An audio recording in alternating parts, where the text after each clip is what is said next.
పిత పుత్ర పవిత్రాత్మ నామమున ఆమేన్. ప్రియ స్నేహితులారా, ఈనాటి వాక్య భాగంలో యేసు మాట్లాడుతూ ఉండగా ఆయన తల్లి సహోదరులు బయట నిలబడి ఆయనతో మాట్లాడాలని కోరారు.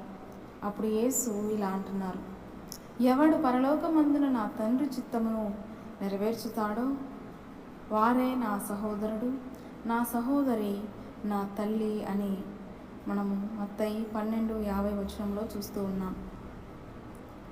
ఈ వాక్యం ద్వారా యేసు కుటుంబ బంధాలను తక్కువ చేసి మాట్లాడలేదు.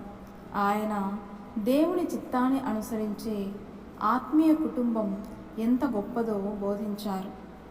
రక్త సంబంధం కన్నా దేవుని చిత్తానికి విధేయత గొప్పదని తెలియజేశారు. దేవుని కుటుంబంలో సభ్యులం కావడం జన్మ వల్ల కాదు, దేవుని చిత్తాన్ని విశ్వసించి ఆచరించడం వల్ల. దేవుని వాక్యాన్ని వినడం మాత్రమే కాకుండా దాన్ని జీవితంలో అమలు చేయడం ద్వారా మనం క్రీస్తుకు అత్యంత సన్నిహితులం అవుతాం. ఈరోజు మనకు ఒక ప్రశ్న ఉదయించవచ్చు: నా నిర్ణయాల్లో దేవుని చిత్తాన్ని వెతుకుతున్నానా?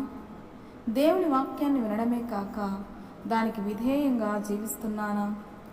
నా జీవితాన్ని చూసి ఇతరులు క్రీస్తు ప్రేమను అనుభవిస్తున్నారా? యేసు ప్రతి విశ్వాసిని తన కుటుంబ సభ్యుడిగా పిలుస్తున్నారు.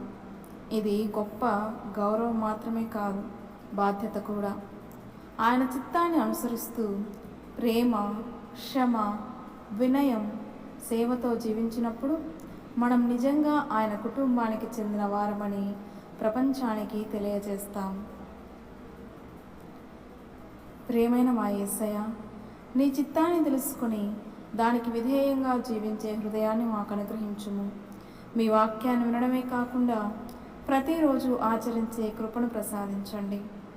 యేసువా, కుటుంబానికి తగిన సభ్యునిగా ప్రేమతో, వినయముతో, విశ్వాసంతో జీవించడానికి నన్ను నడిపించు.